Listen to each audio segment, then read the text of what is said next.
Hello, everyone. My name is Abdul Rashid. I'm a senior product manager in AWS, specializing in app modernization. Hello, everyone. My name is Runit Vashisht. I'm a solutions architect on the Microsoft platform on AWS team. Today, we are going to talk about Microservice Extractor for .NET. It is an assistive tool for enterprise developers to help with code refactoring with some automated recommendations that we have introduced in the product. So let's get right into the topic. So here is our agenda. We will first briefly walk through the app modernization on AWS. It's a journey, so we will walk you through different phases that our developers typically go through. And then we will introduce the transitioning a monolith into microservices, like how do we do that? Then we will introduce the tool itself, Microservice Extractor. We will walk you through how to get started with the tool. Then Runit will take us through the demo for the second half of the session. So let's get started. So when in AWS, when we think about enterprise modernization, this is a gradual journey. So on from the legacy application to modernized application. So what we are really referring to in this case is progressively transforming your application from your on-prem based infrastructure to an architecture that supports cloud native services that takes advantage of all the benefits of the cloud. So that is application modernization. And this involves, when we work with an organization, this is about infrastructure transformation, organizational structure transformations, and your architecture. So they all need to come together. So with this in mind, typically this is how the journey to a modernized application will look like. There are three distinct phases in modernization. The assessment phase, where we actually inventory the applications that are candidates for modernization. Then we start with the mobilization phase. This is where we actually plan how these things can be transformed. Then the last leg of the journey is the actual act of transforming the code to the modernized version.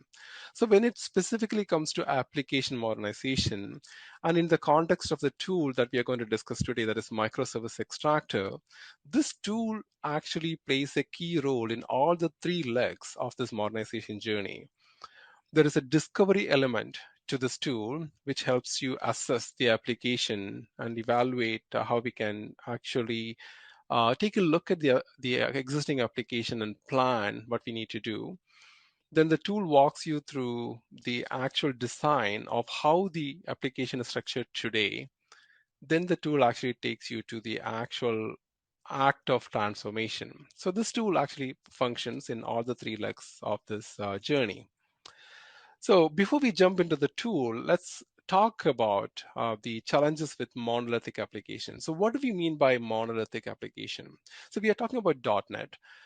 .NET applications had been used by businesses since 2002, and there are still a lot of applications that are still being used by customers in the original architecture of .NET and also in the MVC architecture, the web applications of today.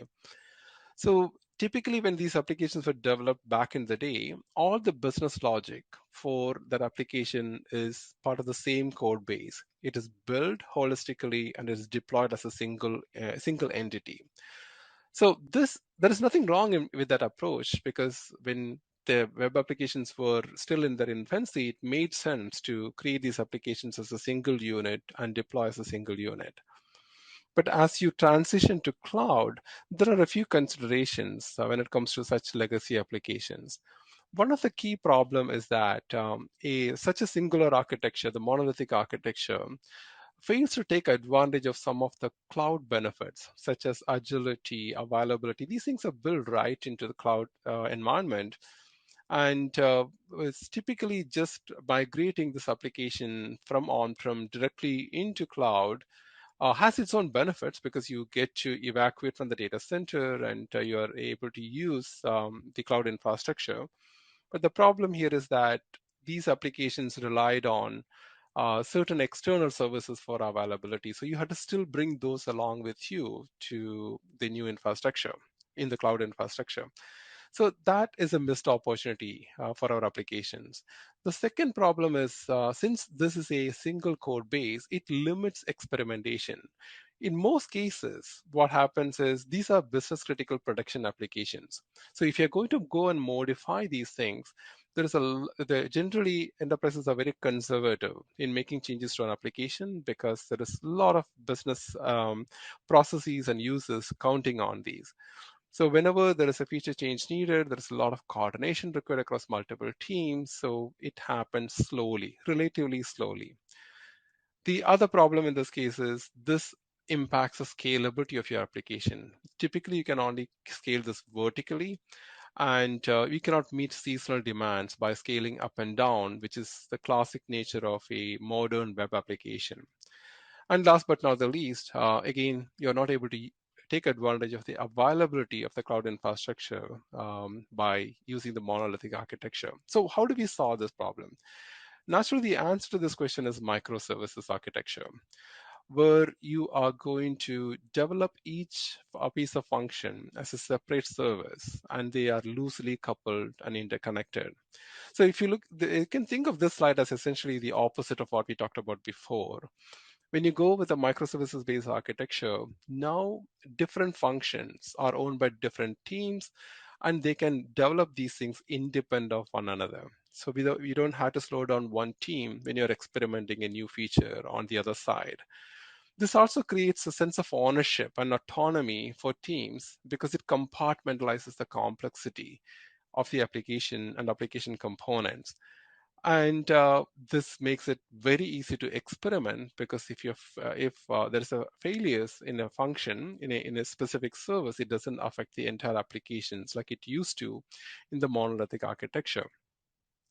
And the more importantly, this also gets you scale resources for application depending on the type of microservice that is in need of more resources rather than increasing the resources from end to end. So it gives you a lot more flexibility. So the answer is microservices, but the transition isn't that easy.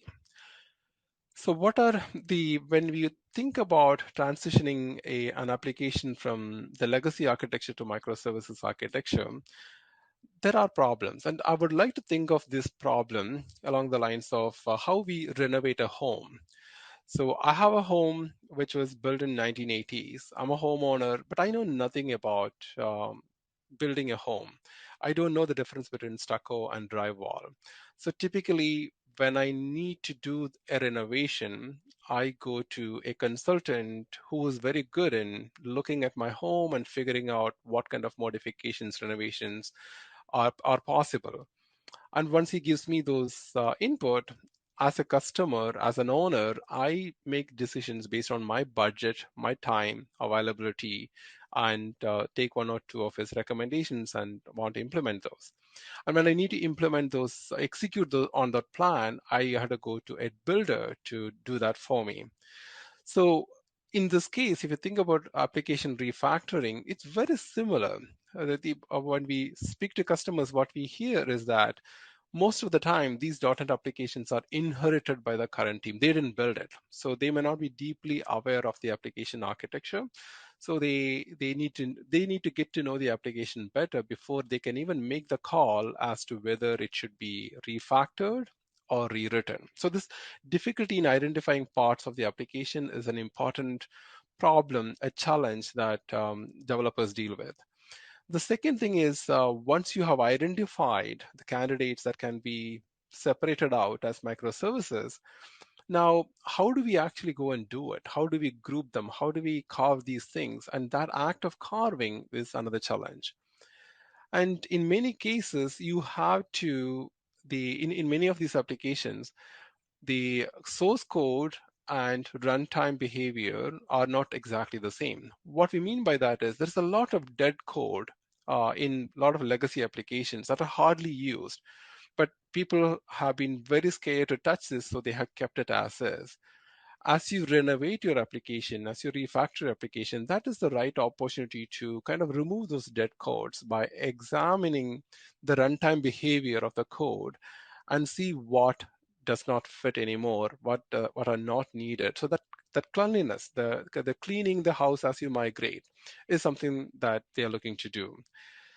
And last but not the least, most of the time, refactoring is a manual process. A lot of things have to be done by hand. So this is how typical the challenges are, and this is what makes customers struggle with refactoring. So what we have done is let's introduce a tool. So there is a microservice extractor for .NET. This is an assistive tool that we released last November, that is November of 2021. And this tool is designed to help you with this renovation of your application. You can think of the North Star of this application as it acts as that assistive tool that does the insightful advisor role, similar to the consultant, the renovation consultant for your home. And it also acts as a robotic builder, similar to the contractor who is going to help you renovate your home, the actual execution of the process. So these two personalities come together in this application, in this tool, and this is how we have designed this to help with the customers. So how does this, first and foremost, this tool is absolutely free to use. So you can download it it's a standalone Windows application that you can download and use it on a desktop that has got access to your buildable code. So how does this product work? So the typical workflow for this product, you can think of it as three activities. Number one, you onboard your source code, and this tool helps you visualize your existing architecture. You can see all the classes and dependencies that are displayed in the UI, and this helps you to relearn the architecture that was developed over years, right? And once you have this visualization in front of you, now you can look into related objects, related classes, and group them together to be extracted as a microservice. And then the tool does the extraction for you. So this is the workflow. And when we release this product, we realize that based on the initial customer feedback, the step number one is so valuable for customers in itself because this helps the team that inherited the code to relearn what has been done in the past. So the giving the visibility to the existing architecture is a great stepping stone to refactoring. So that, and this is an automated process. You onboard, and the tool figures out how to display this information for you. The last step is also automated. Once the things are grouped, it's a matter of right-clicking the group and extract as a service. And the tool takes care of bringing all the dependencies along with it, which Runit will demonstrate. Now the thing is, the thing in the middle is where we could have used some improvement based on our initial feedback that our customers gave us. The visualization, while this is very valuable, the challenge is there is a high cognitive load on the user, especially if you're onboarding a very large application with hundreds of classes.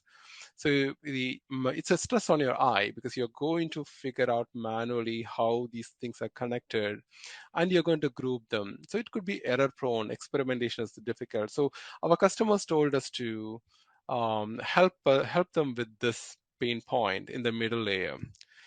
So what we have done now is we have handled that problem in two ways. So this is the introduction of automated recommendations in Microservice Extractor.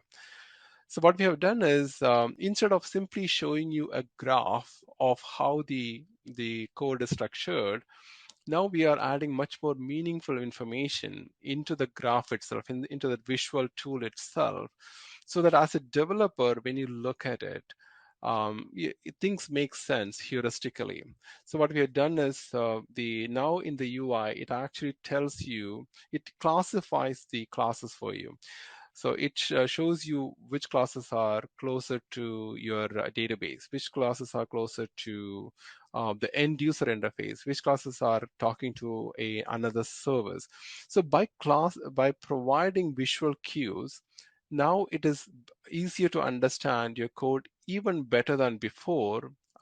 That's point number one. And point number two in this case is, in addition to showing the differentiation of classes, we also have provided starting points as recommendations. So these are heuristically the tool has figured out that these are the classes which you may want to start as a way to create your group to be extracted. So this is very valuable when it comes to a large application, because the starting points is a very good way for you to figure out where to start your groups. So this is generally available. So this is available for all of our customers. Once you download the tool and onboard an application, you will see this capability right away. So this is to help you with that middle layer problem, the cognitive load. In addition, we have gone a step further. What if we help you with creating those groups automatically? So what we have done is now the tool is able to make use of machine learning to analyze your source code and looking at the classes and the relationships, and the tool itself can generate groups for you as a starting point, and you can examine those groups and you can move things around. You can remove a node from one group to another. If it doesn't quite fit your need, you can always change things. So this is inspired by the idea that developers generally like to have something as a template and they want to edit it rather than starting from scratch. So this really lowers the learning barrier when it comes to working on a legacy application that he or she did not write to begin with. So this feature that is based on machine learning is in preview right now. We are tuning and tweaking the machine learning model, and we are actively seeking feedback from our customers. We would love your feedback as well. If you would like to try this out, send us an email at microservice-extractor-preview@amazon.com with the subject line microservice extractor machine learning preview, and provide us your AWS account number, and we can enable this capability for you for your account. So these are the two. So the key takeaway here is that the microservice extractor helps you with refactoring code. It already does an awesome job when it comes to uh, making you understand how an inherited application is structured. It helps you with automating the effort of extracting the application.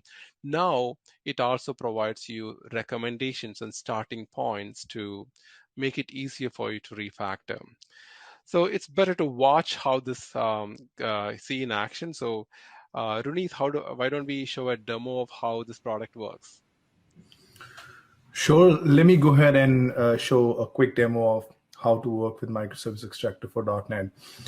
So to begin with, you can download Microservice Extractor for .NET from AWS's website. It's on Amazon.com/microservice extractor, or you can just search it on your favorite search engine. On the home page, there's an option to download Microservice Extractor. So if you just click on it, it is going to download an exe. This is the setup for the extractor. I have already downloaded it and I have already installed it on my machine here. So I'm just going to cancel it out from this download.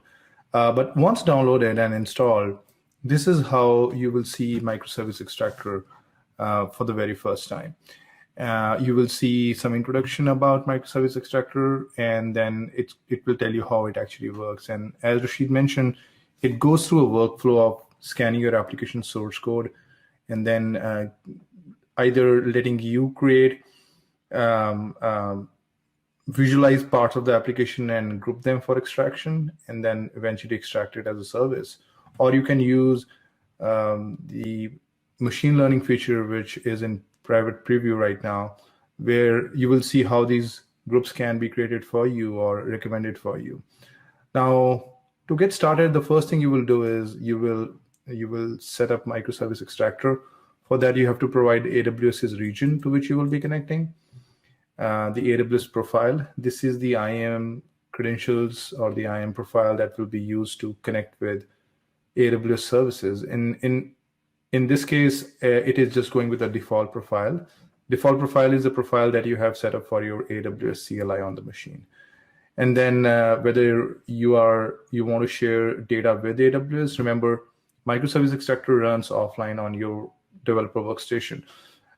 You can choose to share telemetry with AWS, which is essentially just about the error messages or any calls, texts, etc., and about the onboarding experience. It does not share any source code or any PII from your application's source code with AWS. The next one is working directory. You have to provide a local path, which will be used by Microservice Extractor to copy your application source code and then work on that source code as you go through the refactoring process. Once this is all good, you will come to the home screen of Microservice Extractor. Again, it will talk about the workflow, which is essentially different stages through which you will take your application, starting from onboarding first, and then visualizing parts of your application, and then actually refactoring or extracting parts of the application as independent services. So let's start with the onboarding process real quick. So the way you will go with the onboarding process is you will click on onboarding application button. You will give your applications a name. And in this case, what I'm doing is I'm assuming a role of a developer who has inherited, let's say, an ASP.NET MVC5 application. So this application has a bunch of controllers. It uses entity framework. It has a couple of files called as services. But let's assume that I don't know enough about this application. For me, this is just an application which I've inherited. And I want to use Microservice Extractor to tell me how this application is actually structured. So let's see how we will go about it. So I want to onboard this application, which is called as Gadgets Online. It's an open source application, sample application available on GitHub.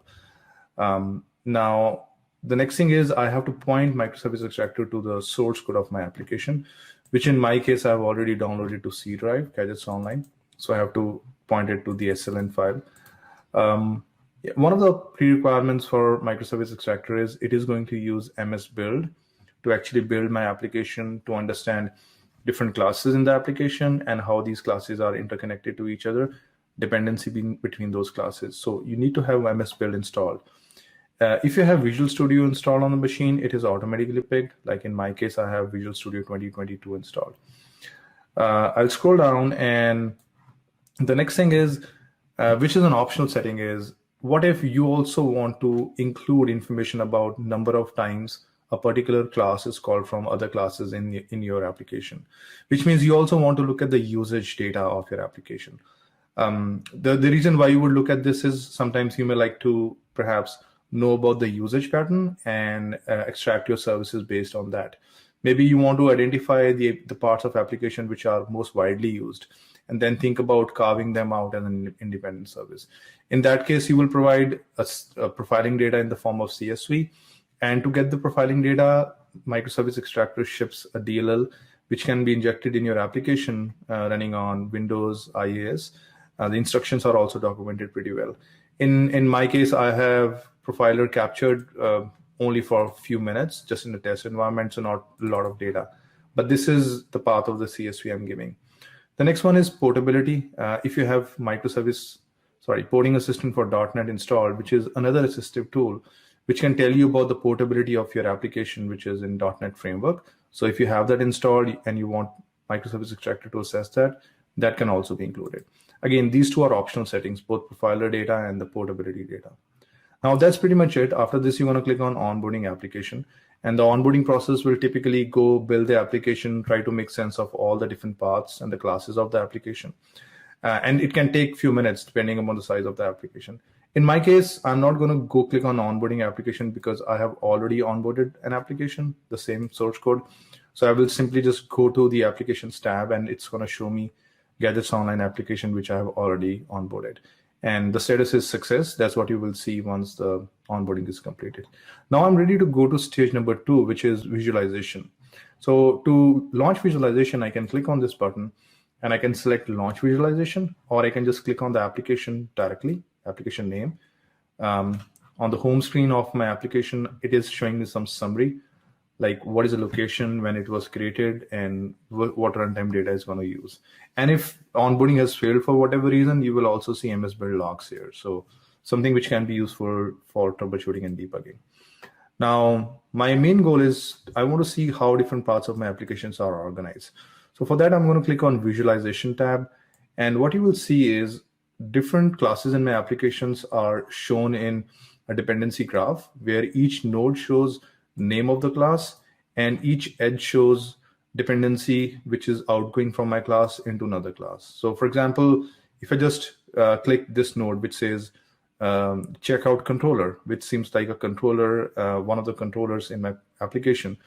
If I click on this, you will notice there are two outgoing dependencies because my controller seems to be using other two classes. One is orders class, which seems like a model going by the namespace convention. And another one is something called as services.order processing. Let's assume that I don't know anything about this so far. One thing you will notice is I can clearly see what is the starting point, at least one of the entry points in my application. And you would notice the icon of this node is very different than other nodes. Why is that so? Let's look at the legend at the bottom, which talks about what are different icons and what each icon means. So anything which is an entry point of your application is denoted with like a dotted circle. That's why my checkout controller is dotted from the outside. Anything which is a boilerplate code in my ASP.NET application, which does not make sense to even think about extracting, is shown as non-extractable. And I can see it in my application here. There were a few classes like bundle config and MVC application, which are shown as non-extractable. So I don't have to worry about anything of that sort. I can only focus on things which really make sense. Then few other node types, plain old CLR objects. These seems to be the objects which maybe my entity framework data models, the objects which are just plain old CLR objects as the name suggests. You would notice that this model class is model.order class is denoted as POCO here. So that is that. User interface.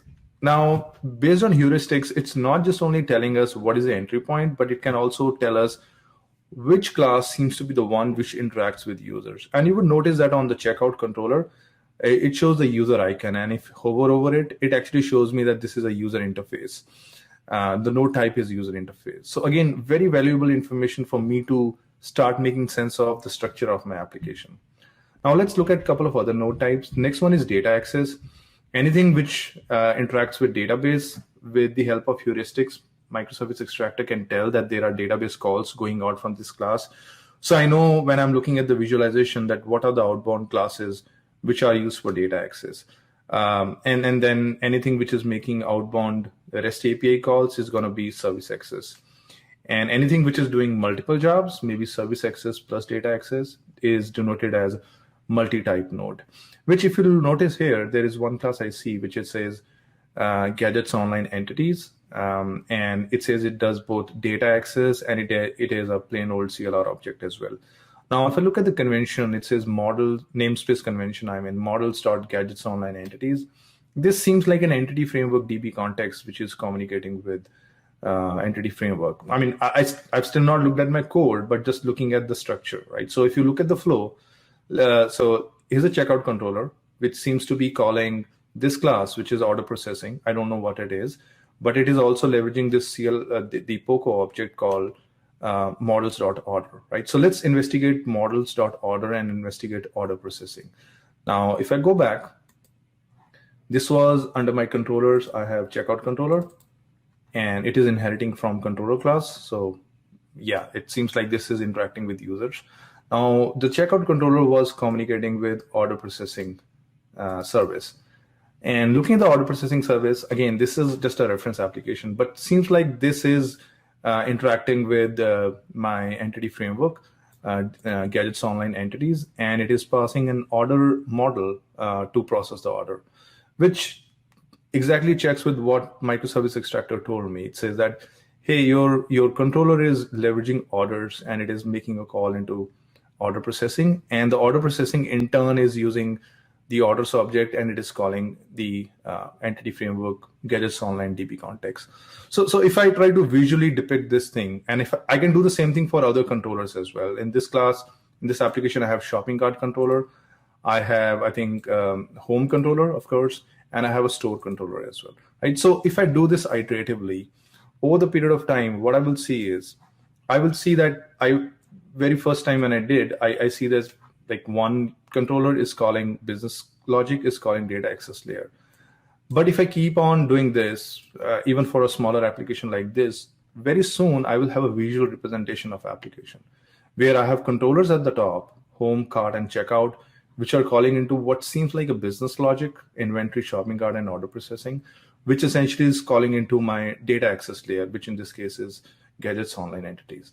Now, this is a very, very powerful way of looking at my application, because now if I think about it, if my job is to carve out different microservices out of it, I can either use this pattern, or I can also go back to microservice extractor and try to find out how many times these calls are getting called. For example, if I'm on home controller, and if I hover over this edge, it tells me that my home controller called my inventory class only one. So if you look at the call count, during the time of data capture, the sample collected only one call count. But what about call from maybe shopping cart controller to other classes? So if I look at it and I look at the shopping cart class, you see it was called 26 times from the shopping cart controller. So does it make sense to carve out shopping cart controller first from the rest of my application? Yeah, I mean, I can go either ways. But the point is, now I have a visual map of my application, and I can start thinking about, do I want to carve out, use the strangler fig pattern and start carving out independent services for my application in this way? Or should I take the UI out and create different services? Maybe one is inventory service, another is a shopping cart service, another one could be the order processing service, right? Now I have that information in front of me. Now let's see now one can argue that, this was a relatively simple application. I can visually, in fact, let's not go there. Let's think about this. Let's say my goal is to now carve out this inventory service separate from rest of the application, right? I want the rest of the application to be as it is. I just want to call out my inventory service out, and I want the rest of the application to communicate with this service using remote API. Can microservice extractor help me with that? The answer is yes, it can help me. And the way it will help is, I will go to my application. I will identify which part I want to carve out. Let's say my goal was to carve out inventory service. So I can look at the inventory service, and I know inventory has incoming dependency. I have incoming dependency coming out from multiple controllers: home controller, store controller, and shopping cart controller. All of them leverage inventory class.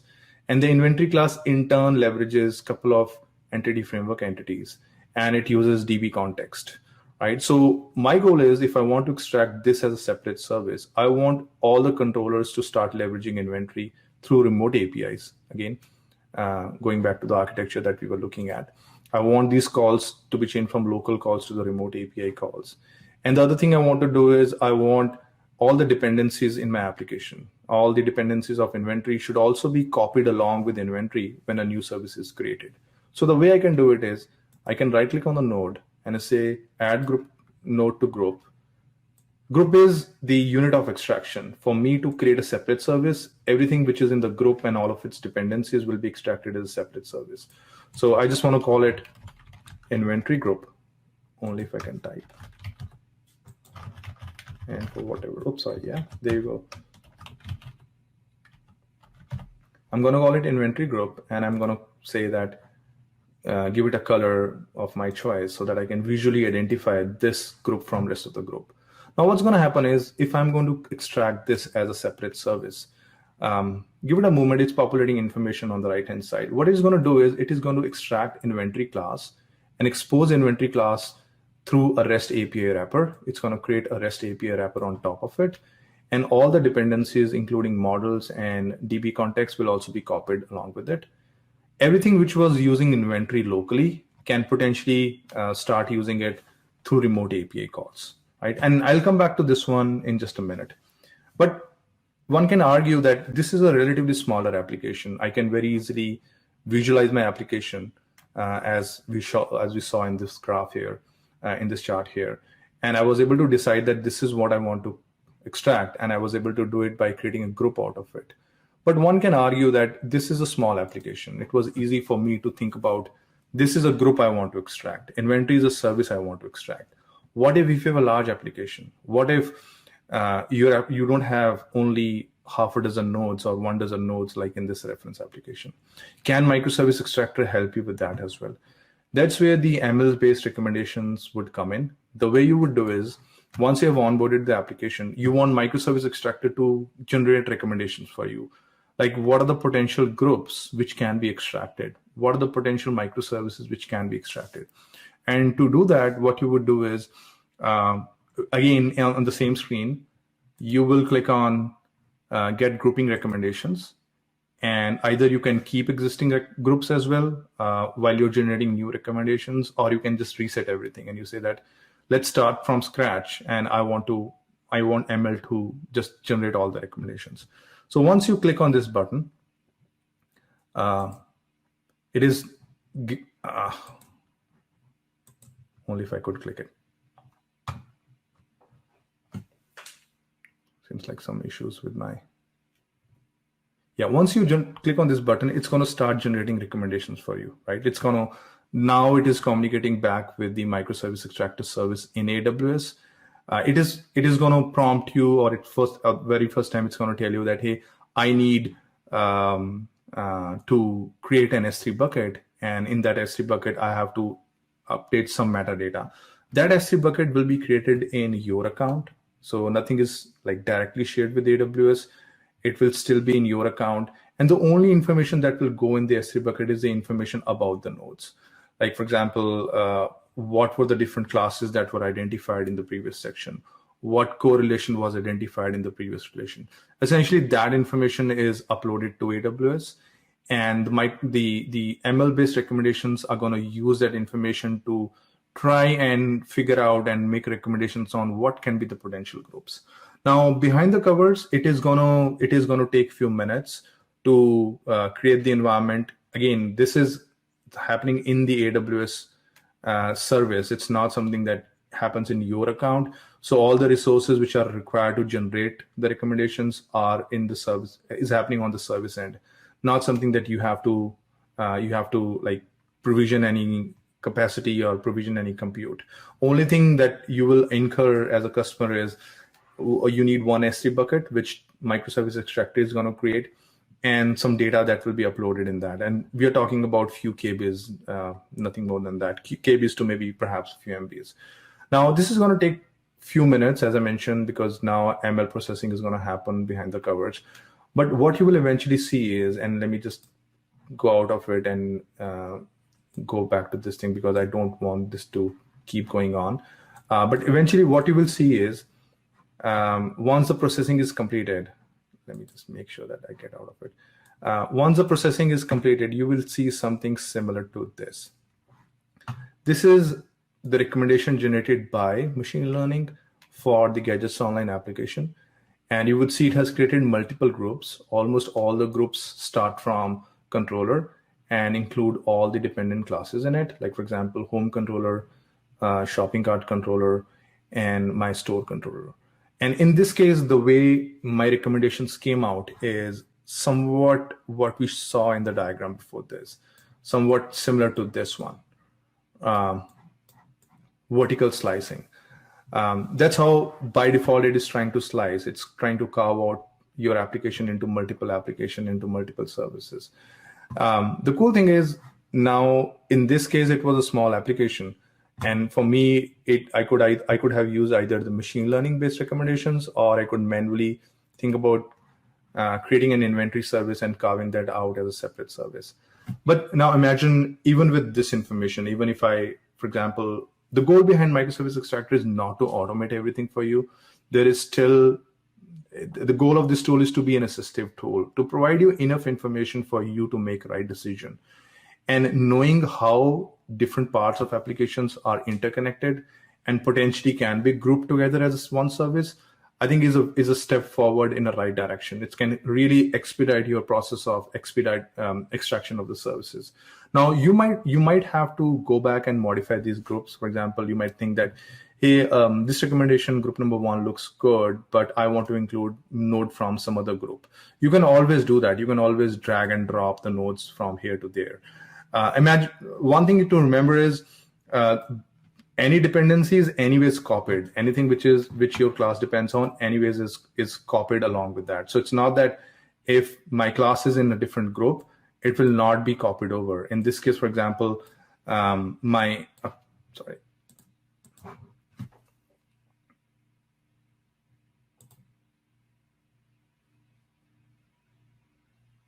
UI is a little sluggish here.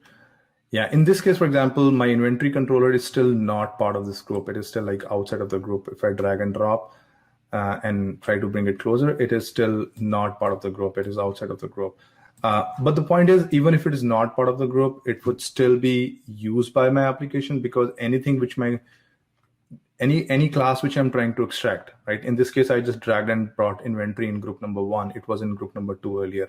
But even if it was not in group number 1, if my home controller depended on inventory class, that inventory class will still be copied, and it will have we might potentially have a duplicate inventory class, one in group 1, another one in group 2, which means it could be part of my home service as well as my store service. So that is something to note here. Now, once you have these groups identified, what will be the next step? So let's go back to our original application. Now, we saw that using machine learning, I can generate, the microservice extractor can generate recommendations for me. Now, how would the extraction process feel like? Either using machine learning or through the manual steps, you can extract a service out as an independent service. So let me show you the manual steps. The steps are going to be very similar with machine learning recommendation as well. Let's say that in this case, I want to extract a service, which is inventory service, and I want to essentially go back to this architecture, and I want to follow this path of extracting the inventory service as a separate service and make sure that rest of the application is communicating it with the REST APIs. So the way I would do it is, again, I'm going with a clean slate. I showed you how groups were created using machine learning. Now, if you were creating similar kind of groups manually, the way you will do it is you will select the class that you want to extract. And in this case, I just selected inventory class. And the inventory class is, I'm going to click it on one more time. You can see in the graph here, my inventory class has both incoming and outgoing dependencies. It has incoming dependencies denoted in as the blue graphs, the blue edges, which are coming from the controllers, and it has outgoing dependencies which are denoted here in the orange with the orange arrows. Now, for me to extract this as a service, inventory and all its dependent components as a service, what I have to do is I have to add inventory into a group. Group is the unit of extraction. Anything which is in the group is extracted as a separate REST API or Web API ASP.NET project. And all the functionality in my inventory class will be exposed as REST APIs, all the public methods, and all the dependencies of my inventory should be copied along with inventory class when it is created into a separate project. So the way I will do it is I will right click on inventory class and I would say add node to group. I will click on create new. I would say inventory, and I will give it a color just so that it can be visually identified as inventory. Now, if I click on add, what you would see is it creates a box, a group similar to the ones that we saw, which were machine generated. And this inventory group, currently it only has one class, which means if I try to extract this group, it is going to have inventory class, but it is also going to copy all the dependencies, which means the entity framework data model category, the entity framework data model product, as well as DB context, which is gadgets online entities. These classes will still be copied along with it, but my inventory class will be exposed as REST APIs. And the way I would do it is I will right click on the group and I will say extract group as service. Once I do that, it's going to show me some information like what class is getting extracted and what are the dependent objects that this class depends on, which is both the classes in my project as well as any references to base class libraries or any NuGet packages. Now, I still have a choice to extract this class, but either update the residual monolith as with remote methods or continue to keep the existing application as it is, where nothing is going to change in my existing application. It's just that a new service will be extracted completely independent from the existing application. But my goal is actually to convert all the method calls that were coming into inventory service into remote method calls. So I'm going to select this option as it is so that my code can be refactored and converted into remote calls. With that in place, I'm going to click on extract. And what's going to happen is, as I showed you in this diagram here, A separate ASP.NET Web API project will be created, which will expose inventory as REST APIs, and rest of the monolith, all the controllers will can technically be updated and converted from remote calls to the from the local inventory calls to the remote calls. Now, this process can take a couple of minutes. So what I've done is I've already extracted the service, and this is how the extracted service would look like. This is a completely independent web API project. It has my inventory service, and it has my data access layer, which is entity framework objects and DB context. Remember, all of these, my inventory class depended on this, so all of them were copied. One thing you will notice is there is an additional controller here, and this is an API controller. This API controller is the one which is exposing all the public methods of my inventory class over REST API. So this is the independently created service. The other thing that has happened is my remaining monolith has also been refactored. So let's look at the remaining monolith. The first thing that has happened is there is an additional adapter included called as endpoint adapter. It has factory methods for inventory endpoints. It also has a config file, and in the config file is where I can provide the endpoint wherever my inventory service is going to get hosted. Like maybe it's possible that when I'm debugging, I'm going to host it at port 8080 while my actual application is running on port 80. So this is going to provide the connection going from my application back into the REST API, which is inventory. The other thing that will happen is in my controllers, where it was earlier using local copy of inventory, the code will get refactored, and rather than calling the local copy of an inventory, it is now using the inventory endpoint factory and start making calls through the endpoint adapter. So this is how the calls are getting converted from the local calls to the remote calls. This was like the end-to-end demo that I wanted to show you. I know I went through a lot of stuff here. I would bring in Rashid again to sum it up and also share what are the potential resources that you can use from here on. So handing it over back to you, Rashid. Thank you very much, Raneeth. So, how do we get started with this particular tool? So, one thing I want to remind you all is that this is a free tool. This is absolutely free to use, and this tool can be used whether or not your applications or code is in AWS. Whether it's on-prem or AWS, it doesn't matter. The tool is a standalone Windows application, like Rudy demonstrated. And you can download this tool from aws.amazon.com/microservice-extractor. You are all getting these slides in the form of PDF, so all the links will be available to you. When you are on the PDP for Microservice Extractor, there is also a Getting Started tab, which has got this detailed workshop that Runeet walked you through. And there's an explainer video. So everything that you need to get started is right in that Getting Started tab. And also, specifically on the machine learning based recommendations that Runeet showed you. So note that this is available as a private preview. So we do need to enable your AWS account to make use of this capability. So if you would like to try it, let us know at microservice-extractor-preview@amazon.com. We need your AWS account number for us to enable that capability for you. So most of the things in Microservice Extractor does happen in your local system. The only time when we need to use the compute from cloud is for machine learning. And again, there is absolutely no cost to you to make use of the machine learning capabilities that Microservice Extractor provides. With that, we thank you for spending time with us. Hope you guys enjoy the rest of the session in .NET Enterprise Workday workshop. We will see you at the booth.